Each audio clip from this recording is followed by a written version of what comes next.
Hello and welcome. I'm Leigh-Ann Gerrans and you're watching W News, broadcasting live from the Al Arabiya studios.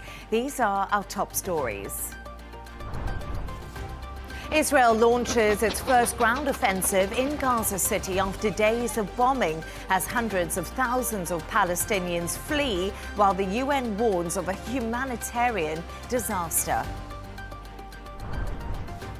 Meanwhile, Britain faces mounting pressure over its handling of migrants as asylum seekers in hotels rise to 32,000.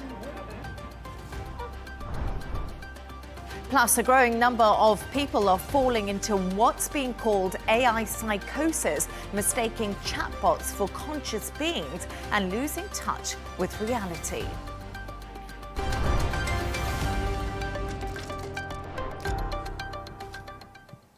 Now, Palestinians are fleeing parts of Gaza City as Israel begins the first stages of a planned ground offensive following days of intense bombing. The UN has called for an immediate ceasefire, warning of catastrophic civilian losses. Hundreds of thousands may be forced to move south as Israel presses ahead, despite international criticism. For more on this, I'm joined by Dr. Ayman Youssef, professor at the American University of Jenin. Dr. Ayman, thank you so much for joining us this evening. The Israeli military is maintaining its pressure on Gaza City with heavy bombardments overnight. Netanyahu has never presented a coherent plan for this operation. So what is the strategy here? Yes, hello. Yes, I think, if from the Israeli side, the problem there is no clear-cut military plan.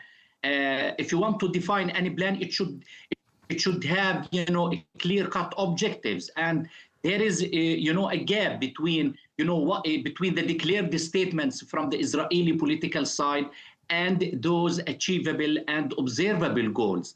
I think, the Israelis, have one goal in their mind, to put more pressure maybe on Hamas to surrender to their agenda and to force Hamas to give more concessions maybe to the Israeli in this critical stage of negotiation. I think Netanyahu is trying also to achieve some other goals. He wants to keep his army, engaged. There are some opposition from army, from army officers and colonels who are saying no to Netanyahu. And he wants to keep the Israeli, right wing, this Likud-led right-wing government, to keep it intact and solid from inside. So I think, the agenda at this stage is only war agenda, in the mind of Netanyahu and his, closer advisors. The war is really, the final end.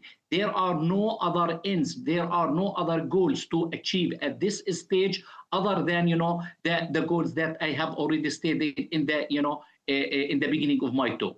So you're just talking to me about the goals of Israel right now, and you also spoke about the fact that Prime Minister Netanyahu is facing mounting pressure from within his own coalition party. And we know a meeting of ministers is happening today on plans to seize Gaza City.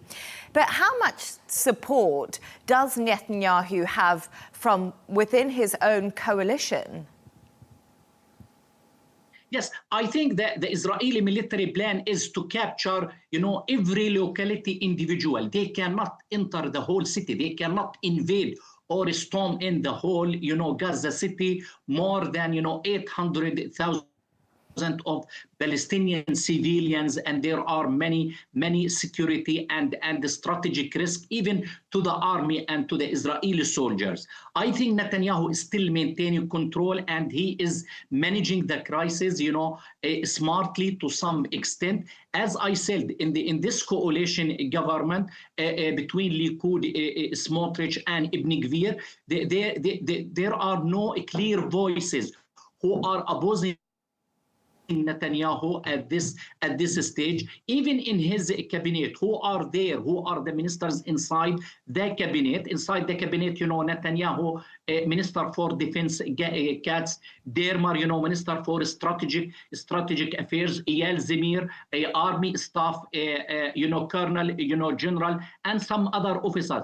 I think, Netanyahu is managing this crisis in much wider, confidence, and he is realizing exactly how to neutralize those voices, opposition voices coming from the army. So therefore, this is one point that pushing him and encouraging him to go further in this war and refusing all attempts, to have political deal or to stop this war at this stage. So, Doctor, the Red Cross says Israel's offensive in Gaza is intolerable.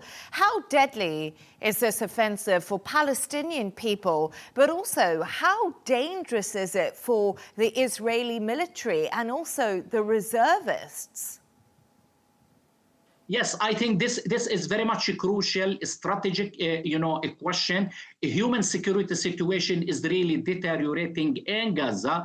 Even before this invasion, before this assault on Gaza City, we are witnessing shortage and lack even of medicine, water, and basic, humanitarian relief assistance to the civilians. We are going to see influx of hundreds of thousands of Palestinian civilians who are going to go to the middle of Gaza, to the southern part, middle of Gaza, Deir al-Balah, al-Maghazi in Sirat, and some of them might reach, al-Mawasi near Rafah and Khan Yunis. I think the situation is really deteriorating, and the problem is more complex when we know that humanitarian, relief agencies, including, UNRWA and some other international organizations, are not permitted to work, freely to help those who are in need. But at the same time, yes, as I said, the Israeli strategic plan at this stage is to enter, each locality to control over it, to try to look maybe for some Israeli hostages of those militants who are affiliated to Hamas. Today they are in Al-Zaytun. Tomorrow they might rush to Al-Rimal or to Al-Sudaniya. I think that the military focus of the Israeli army at this stage is western and southern part of Gaza. Eastern part is already under their control, and in the north we have Beit Lahia and Beit Hanun already, battled, a huge, ceasefire, a huge fire with the Palestinian, militants. Now the remaining, major areas for the Israelis to control is western part, which is very much close to the Mediterranean, and southern part, which is very much close to Netzarim and a refugees camp in the mid of Gaza. Yes, there are some risks, but at the same time, I think Netanyahu is not listening to any of these warnings. He's simply pushing the army, to keep fighting, without any political end. This is the problem. There are no clear-cut, achievable and observable political goals that the Israeli army can look for. And because of that, many voices are coming from the army saying no to Netanyahu and let us go for political deal, even at tactical level. Dr. Ayman Youssef, thank you so much for joining us this evening and for your insights. Let's continue this conversation now with former Israeli government spokesperson Eylon Levy. Eylon, thank you so much for joining me. I don't know if you heard my first guest there. Hi, how are you doing? But Israel says the Gaza City offensive has begun. We do know 60,000 reservists have been called up.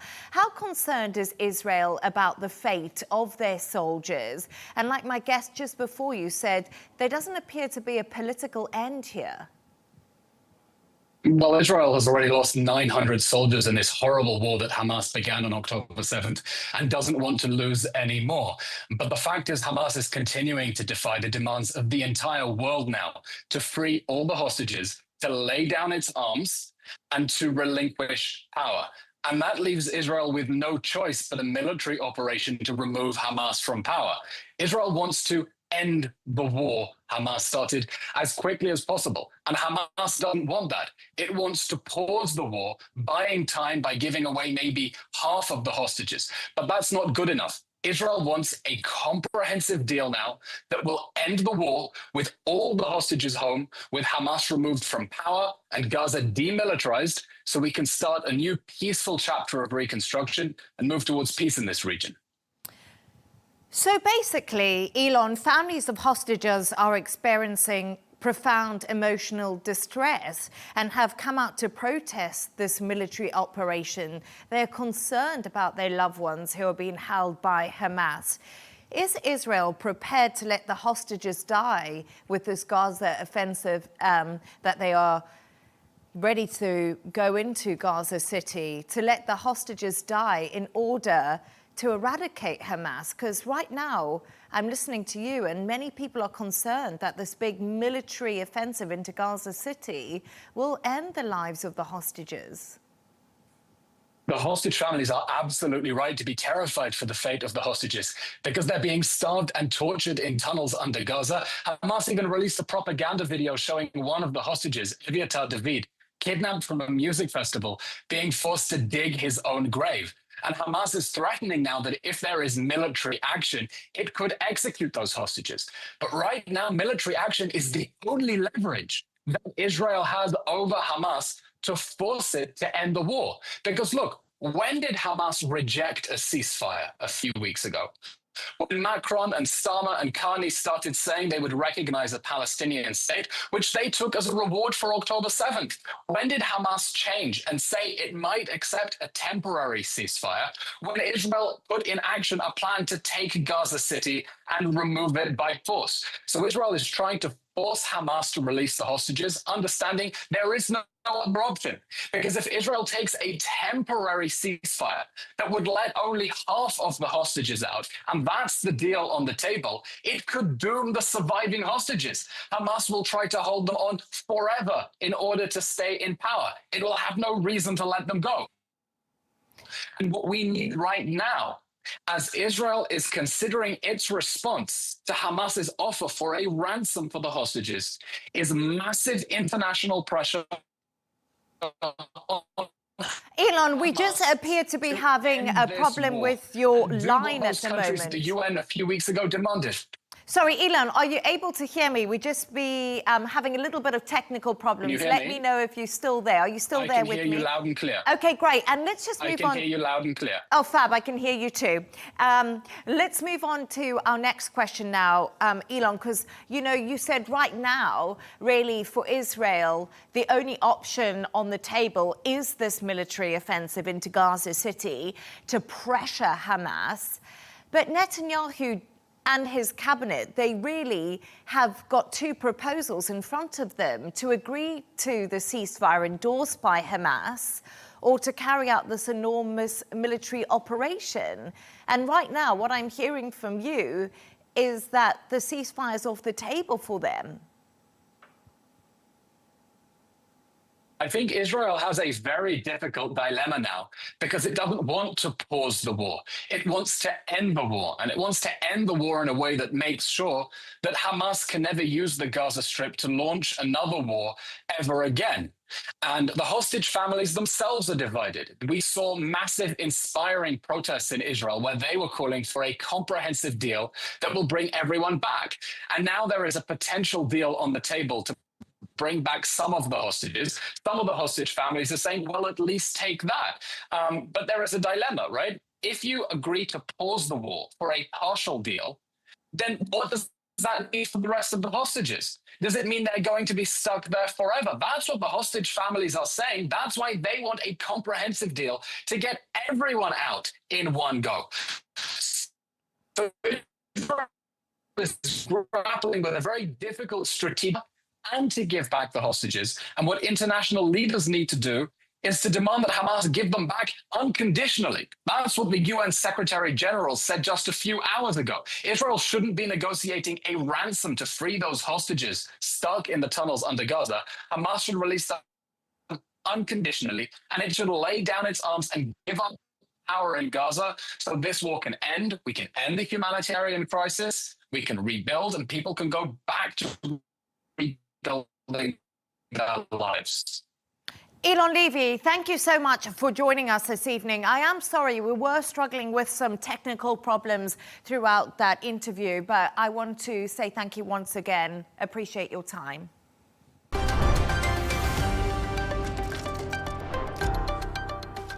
Britain is facing mounting criticism over its handling of migrants crossing the Channel. The number of asylum seekers housed in hotels has risen to 32,000, up 8% over the past year.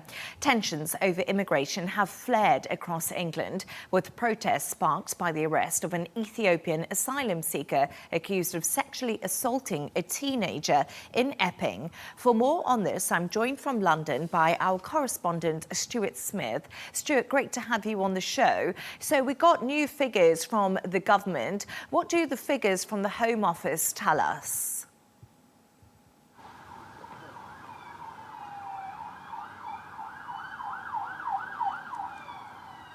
It's a mixed picture. It depends what you're looking at and also what time period you're looking at. For example, the latest data shows that since the Labour Party came into power, the number of asylum seekers housed in government hotels has increased slightly by 8%. So that's not good for Labour. Also, the number of people claiming asylum this year is at record highs, 111,000. And on top of that, the small boats that cross the English Channel from France to England carrying asylum seekers has increased. On the other hand, and of course this is what the UK government wants to talk about, there has been a decrease in some figures. So the asylum backlog, the number of people waiting for their claims to be processed, has gone down. On top of that, over the last 3 months, the number of people being housed in hotels has gone down, only by a couple of hundred.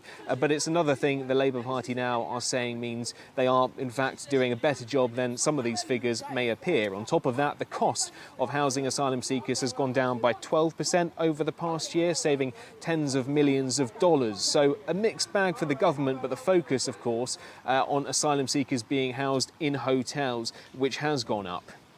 And also, housing asylum seekers in hotels has become a really hot political debate in the UK, Stuart. How are the opposition parties, like the Conservatives and Reform and the Lib Dems, reacting to the figures that have come out today?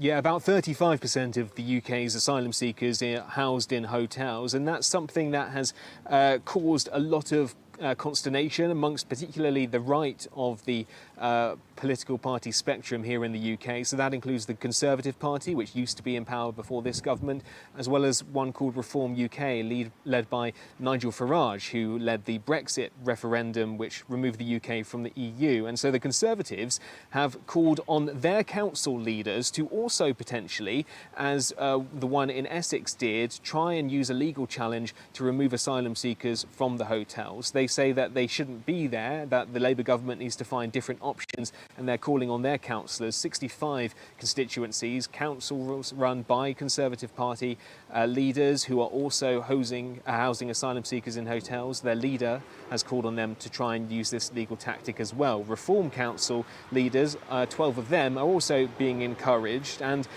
the leader of Reform UK, Nigel Farage, says that our streets are becoming more dangerous, yet this disaster only gets worse. He's referring to the danger that Reform alleges asylum seekers pose to residents of the towns they're housed in. And he's also suggested that the public are right to be very angry, not just with Labour, the current government, but also the Conservatives too. And that's the angle the Labour government is saying, that they inherited a problem from 10 years of Conservative government, and now they're slowly trying to fix it, but it's taking time. And you know, Stu, you talk about Nigel Farage speaking there about the streets not being safe, but why have we seen so much opposition to migrants living in hotels in the UK? What sparked the volume of rallies and protests we've seen?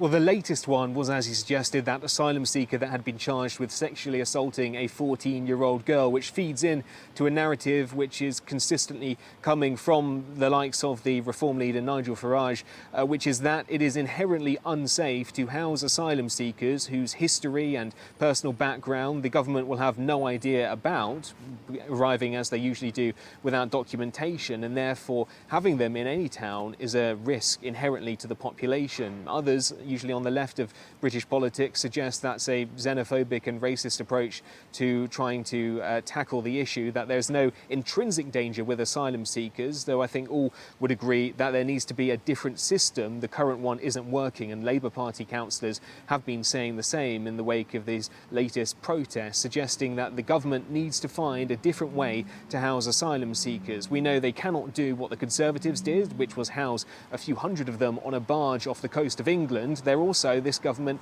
shutting down the military barracks that have been housing asylum seekers. Hotels were meant to go some way to relieving that pressure, but by having these asylum seekers in the middle of communities which perhaps are not used to having even foreigners in them, parts of England which aren't used to having such a diversity of people, they are very apparent there, and they are taking the centre of what is general concerns about safety, yes, but also the cost of all of this. It costs around $5 billion per year for the UK to house asylum seekers and all forms of accommodation, and that's another thing that many are opposed to in the UK with the UK's current asylum policy. Stuart Smith there, thank you so much for joining us on that. Let's take a look at some of the other stories making the headlines today. A 93-year-old man in Japan, initially believed to have been killed by a bear, was actually murdered by his son. Investigators say the 51-year-old allegedly stabbed his father to death, prompting police to withdraw their earlier bear warning. And a US woman who flew to the UK to kill a shop owner in Birmingham has been jailed for 30 years. 45-year-old Amy Berto tried to shoot Sikandar Ali as part of a violent feud, but failed after the gun jammed and he fled. Her co-conspirators have also been jailed. In other news, the beloved judge Frank Capiro, often called the nicest judge in the world, has died at the age of 88 after a battle with pancreatic cancer. The US judge was widely known for his use of humor and compassion to pass judgments. In court recently, speaking from his hospital bed, he said he was suffering from a setback in his treatment and asked for prayers. And finally, Pope Leo is planning a trip to Lebanon later this year. That's according to a Catholic leader in Lebanon who says the Vatican is studying the trip and awaiting official dates. The visit would mark the first international trip for the new head of the Catholic Church.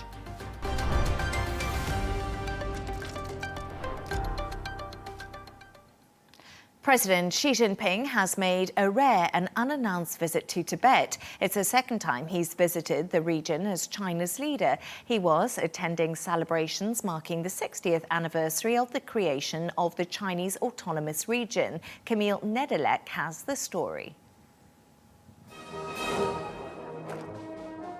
In a rare visit to Tibet, President Xi Jinping was at the former winter residence of the exiled Dalai Lama, attending celebrations marking 60 years since it became a Chinese autonomous region. A huge delegation from Beijing were at the ceremony, which included a parade of soldiers and dancers. The pomp and ceremony belie the region's tumultuous history. In 1965, the 14th Dalai Lama fled to India, and Beijing established Tibet as an autonomous region. In the years that followed, the UN, the EU, and Human Rights Watch all expressed concern over possible human rights abuses. Abuses that journalists are unable to document, given they need special permission to enter the region. Tibetan affairs are purely China's internal affairs, and no external interference is allowed. The next likely flashpoint for tensions is who the next Dalai Lama should be. The religious leader celebrated his 90th birthday in July and confirmed for the first time that there will be a successor after him. The Dalai Lama has said his next reincarnation will be chosen by his own circle of religious leaders. But Beijing has said it is tradition that it has the final say. The religious leader has repeatedly said he is not the separatist Beijing accuses him of being. But on this, he is firm.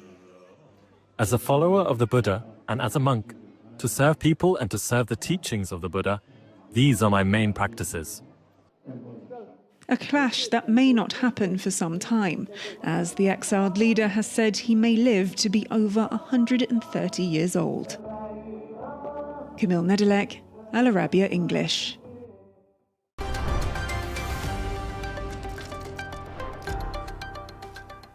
Now, Russia has stepped up its aerial assaults on Ukraine, launching nearly 600 drones and dozens of missiles overnight in one of the biggest barrages since the invasion began. President Volodymyr Zelensky says the strikes hit civilian targets and even a U.S. business in western Ukraine. The attacks were so close to the Polish border that Warsaw scrambled fighter jets to protect its airspace. For more on this, I'm joined from Moscow by our correspondent Dasha Chernyshova. Dasha, thank you for joining us. Is there any indication as to why Moscow has intensified its attacks over the last 24 hours?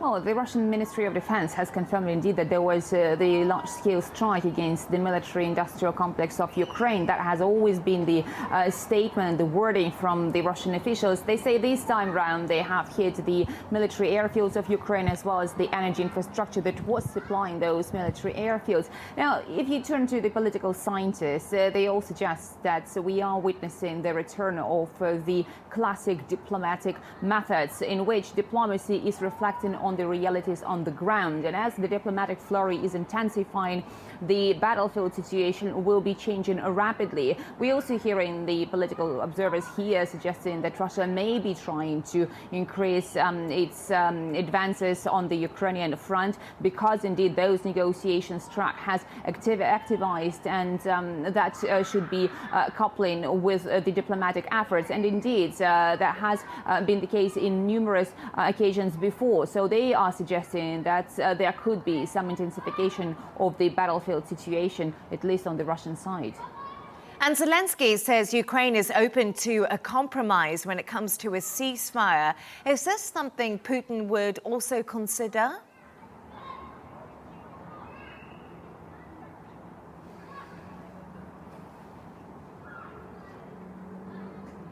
Well, at this stage, we understand that Moscow is basically waiting for the Ukrainian response to the establishment of the working groups that Moscow suggested should be operating as part of the Istanbul talks format. And those groups, they will be working on the details of where compromises could be made, of how the parameters, the framework of any possible peace agreement with Ukraine should be ironed out. And in Moscow, there is a sense that Ukraine is not interested in that, because there has been still no response. Russian Foreign Minister Sergei Lavrov has been speaking early in the day, suggesting that Zelensky's actions are proving that Ukraine is not interested in that, and neither is Europe. Moscow is also accusing the European countries of actually trying to prolong this conflict and not encouraging Kiev to find this negotiated settlement, which, according to Moscow, is in stark contrast with the actions of the new American administration. Moscow says that Kiev and EU leaders are now trying to undermine all of the peace efforts made by the leaders of Russia and the United States during the Alaska summit. So in Russia, there is a sense that compromises is something that should be discussed for the leaders summit, and without any sort of concrete details, that leaders summit will not be taking place. And Dasha, Zelensky also said Russia's economy is creaking. Do you think that this is a fair statement and assessment of the economic situation in Russia?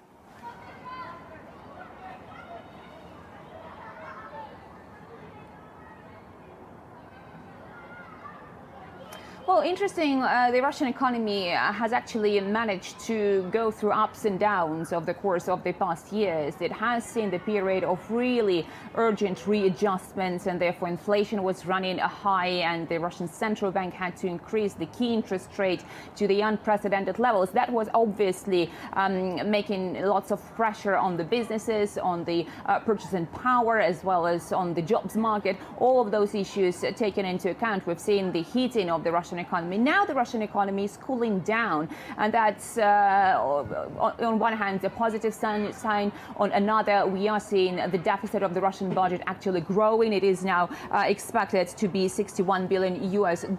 That is more than it was planned by the Russian authorities. But at the same time, the Russian officials all say that the challenges that the Russian economy is going through are immense, and therefore these indicators are quite fine given the circumstance. So the hope in Moscow is that the economy will cool down to a way that is appropriate for the continuation of all the obligations that the Russian government has with regards to the social matters, as well as to the need to continue its military operation, should that need actually still exist. Dasha Chonyshova, thank you so much for joining us.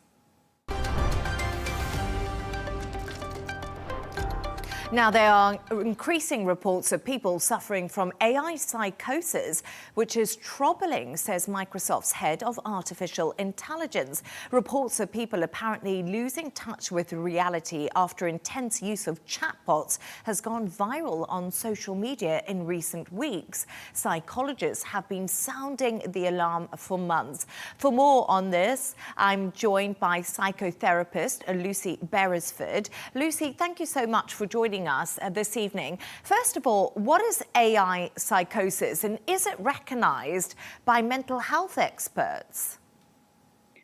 No, or perhaps I should say not yet, because I think the world is shifting so dramatically that we might have to think about incorporating some kind of acknowledgement that using things like AI and other altered reality states can actually trigger an emotional response in people very similar to the psychosis that we're more familiar with, which can be induced, for example, by taking drugs or from other conditions like schizophrenia.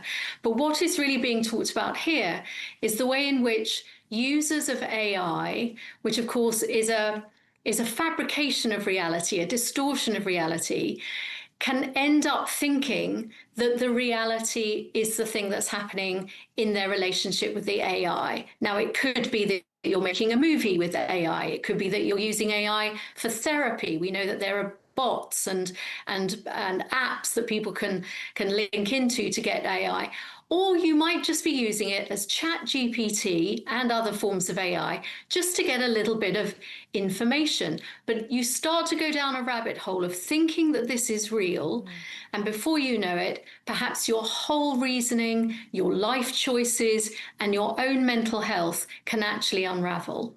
It's pretty frightening, actually, just what you're outlining there, Lucy. But who would be susceptible to this? Is it everyone, or is it just certain victims?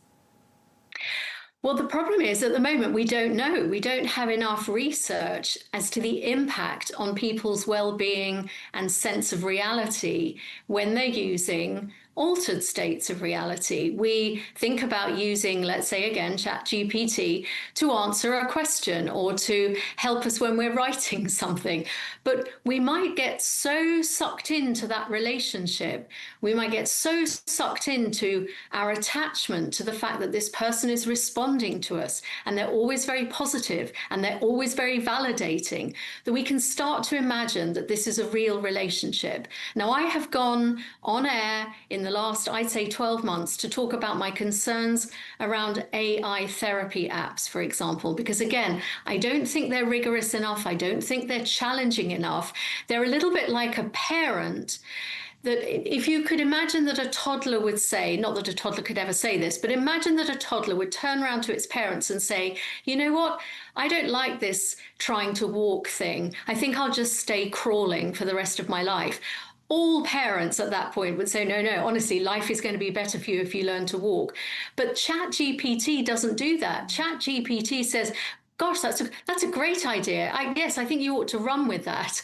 And therefore, we don't know who is going to be susceptible to thinking that this relationship, this incredibly positive and very unbounded relationship, is going to be helpful to them or a hindrance. We just don't have the research on it yet. And what's interesting, Lucy, pretty much AI has become parts of our lives in everything that we do. And I think that's quite scary even for me, because my technology skills aren't that great. But you talked about, you know, people going to have therapy online and people seeking advice. But the answer is, what are the big companies doing? What are the big tech companies doing? What's the answer here, if there is one? Well, it's a little bit like criticizing people who make alcohol.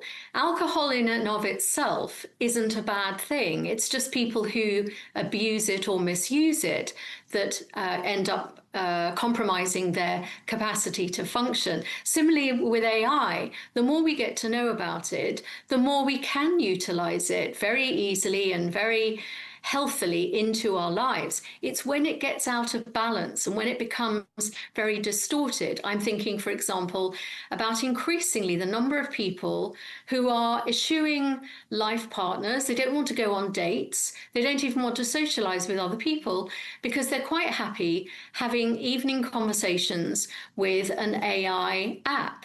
The AI app is very friendly, very warm, always gives you a pep talk at the end of it, always says, well, actually, you know, if you want to come back and carry on this conversation tomorrow, I will be here for you. They're almost like the perfect relationship, and yet it isn't a real thing. It's this distortion of reality.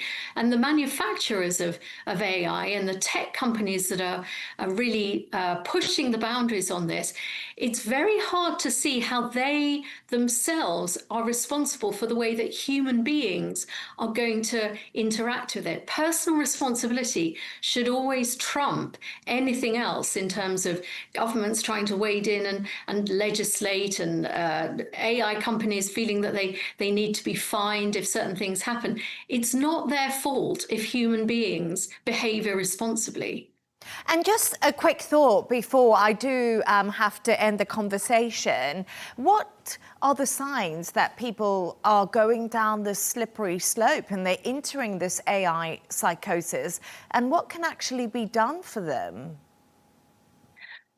But it takes quite a lot of self-awareness, because you need to be alert for the fact that you're not actually engaging with anyone else, perhaps not checking in with other human beings, you're not really forging relationships with real people, that you're spending too much time online and you're spending too much time in this virtual bubble that you have created with this app or with this sort of tech system.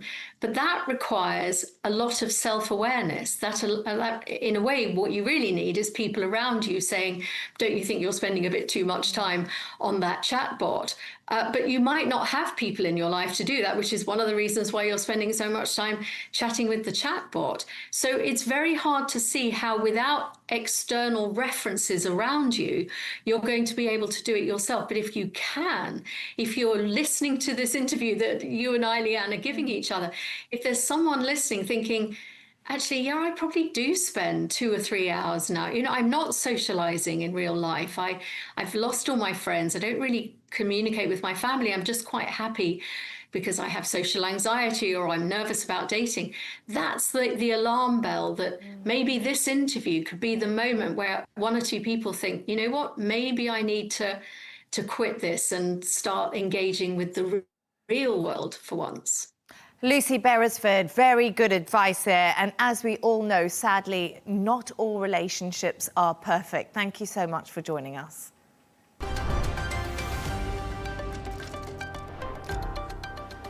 A reminder of our top stories. Israel launches its first ground offensive in Gaza City after days of bombing, as hundreds of thousands of Palestinians flee, while the UN warns of a humanitarian disaster. Meanwhile, Britain faces mounting pressure over its handling of migrants as asylum seekers in hotels rise to 32,000. Plus, a growing number of people are falling into what's being called AI psychosis, mistaking chatbots for conscious beings and losing touch with reality. And that's all from us on W News. Don't forget to subscribe to our YouTube channel and, of course, follow us on X. The Rish Show will be coming up next. Plus, we'll be back in a couple of hours with W News Extra. Goodbye and thank you for joining us.